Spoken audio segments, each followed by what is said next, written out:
In the tense courtroom, anticipation was palpable. Every seat was filled, and the air seemed thick with expectation. Lawyers shuffled papers, reporters scribbled notes, and the audience barely dared to breathe, all waiting for the moment that could change the course of the trial. Today, a former Trump aide, once trusted, now testifying, took the stand, marking a turning point in the trial. This was not just another witness. This was someone who had been inside the inner sanctum, privy to conversations and decisions that few ever witnessed. The prosecution's case hinged on this insider, whose proximity to Trump promised to reveal what really happened behind closed doors. The stakes were high, and the prosecution knew that the credibility of this witness could make or break their argument. Unlike financial records or legal jargon, the testimony of someone who was in the room cuts through the noise. Their words carried the weight of lived experience, offering a rare glimpse into the reality behind the headlines and speculation. This witness wasn't just an employee, they were part of the operation's inner circle. Their daily interactions with Trump and other key figures gave them a unique perspective, one that could illuminate motives and actions that had, until now, remained hidden. Their decision to testify, under immense pressure, suggested they'd witnessed something so wrong, it shattered their loyalty. The weight of that choice was visible in their demeanor, nervous, yet resolute, as if they understood the gravity of every word they spoke. The courtroom watched as the witness struggled with conflicting emotions, fear, regret, and a sense of duty. It was clear that this testimony was not given lightly, but out of a deep conviction that the truth needed to be told, no matter the personal cost. As the witness began, the courtroom fell silent. Every juror leaned in, every eye fixed on the stand. The tension was electric, as if everyone present understood that history might be unfolding before them. The prosecution established the witness's long-standing relationship with Trump, setting the stage for dramatic revelations. They painted a picture of trust and betrayal, of secrets kept and now, secrets revealed. The witness's steady voice began to recount experiences that threatened to dismantle the defense's carefully constructed narrative. Each detail, each recollection, chipped away at the story the defense had worked so hard to build. The defense team scribbled notes furiously, aware that every statement could be a potential blow to their case. Jurors exchanged glances, weighing the credibility of the testimony against everything they'd heard so far. If the jury believed this one person, the entire trial could shift to a simple question: who do you trust?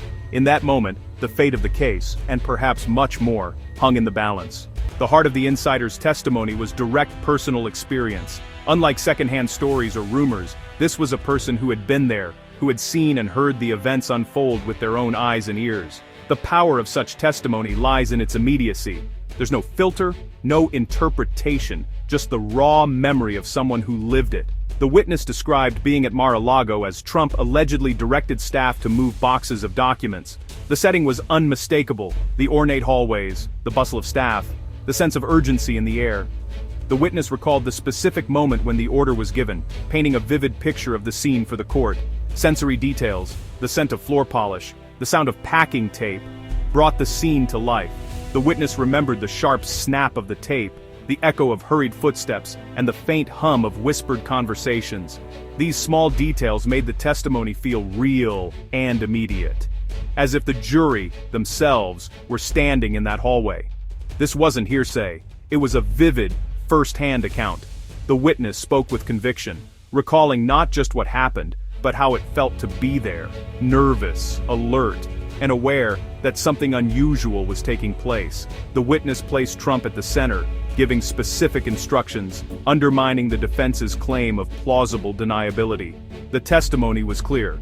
Trump was not a distant figure, but an active participant, orchestrating the movement of the boxes and ensuring his directions were followed. The prosecutor asked, "Did you hear this from someone else?" "No," the witness replied. "I was 10 feet away." The exchange underscored the reliability of the account, leaving little room for doubt about the source of the information. The atmosphere was frantic and secretive, unlike normal operations. Staff moved with a sense of urgency, glancing over their shoulders, aware that what they were doing was out of the ordinary. The witness described a tension in the air, a collective understanding that this was not business as usual. The witness testified that everyone knew they were doing something wrong. There was a shared anxiety, a silent agreement not to ask too many questions. The weight of secrecy pressed on everyone involved, making the experience unforgettable for those present. By focusing on what was seen and heard, the testimony painted a powerful mental image for the jury. Each detail, each emotion, helped the jurors imagine themselves in that moment, experiencing the confusion and urgency firsthand. The story was simple. I saw it. There was no need for speculation or guesswork. The witness's words were direct, unembellished, and easy to understand. This clarity was hard for the defense to counter. While they tried to introduce doubt and alternative explanations, the straightforward nature of the eyewitness account left little room for confusion. The witness's account stood in stark contrast to the defense's complicated explanations. Where the defense offered theories, the witness offered memories, clear, specific, and grounded in reality. The jury was left with a clear, human narrative. In a case filled with documents and legal arguments, it was the simple personal story of what was seen and heard that resonated most powerfully, reminding everyone in the courtroom of the enduring impact of honest, first-hand testimony. The testimony didn't just place Trump at the scene, it suggested deliberate, calculated action.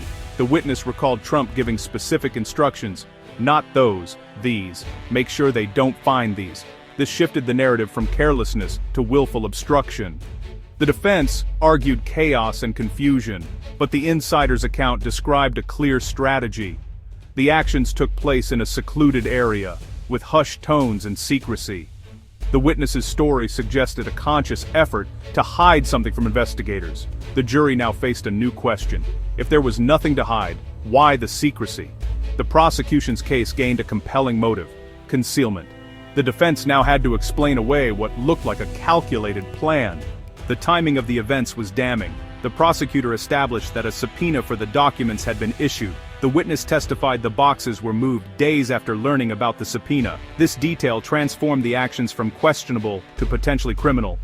The defense's argument of confusion fell apart. This was a targeted effort after a legal warning. The witness described a shift from disorganization to urgent secretive activity. For the jury, the sequence was clear.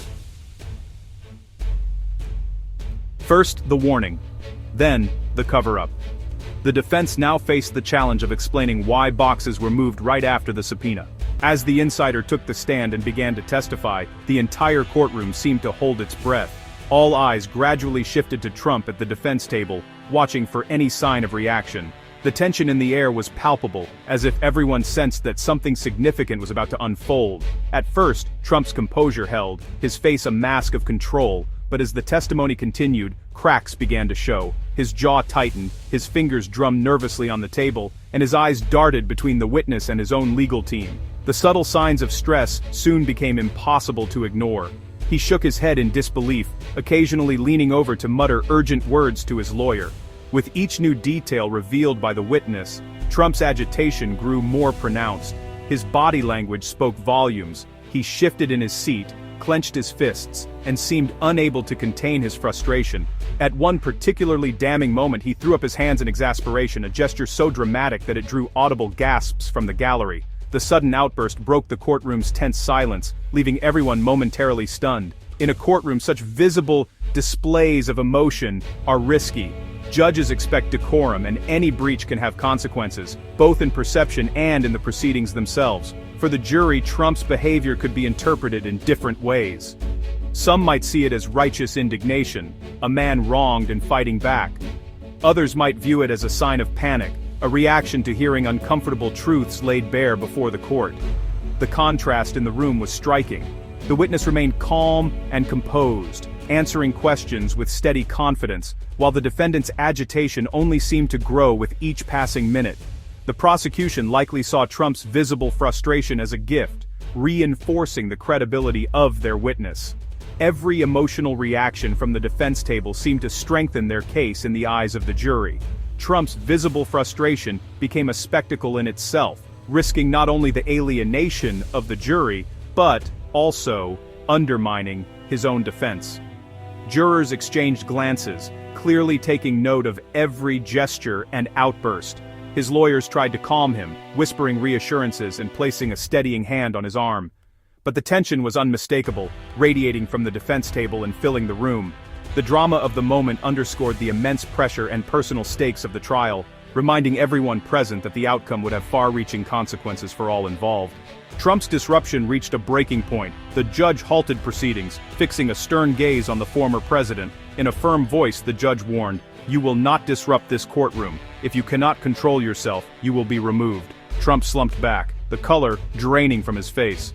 His lawyer quickly assured the court it wouldn't happen again. The exchange was brief, but pivotal, a raw display of courtroom authority. For the jury, the judge's rebuke could validate negative impressions of Trump's behavior. The warning underscored the gravity of the situation. Afterward, Trump remained tense but silent. The jury had witnessed a powerful man publicly reprimanded by the rule of law. That image would linger as they deliberated. The witness wasn't a volunteer.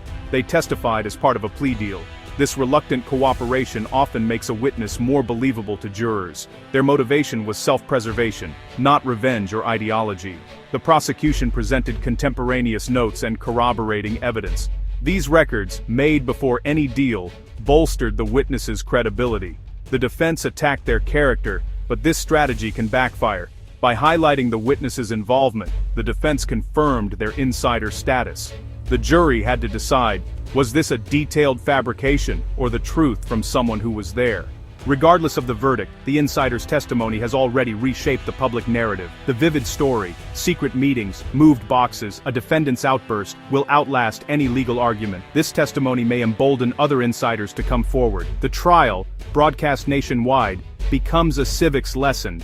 No one is above the law. The judge's warning to Trump was a powerful symbol of this principle. The impact extends beyond the courtroom, reinforcing faith in democratic institutions. The story of the reluctant witness and the defendant's meltdown is now a defining chapter. While the jury decides the legal outcome, the court of public opinion has already been changed.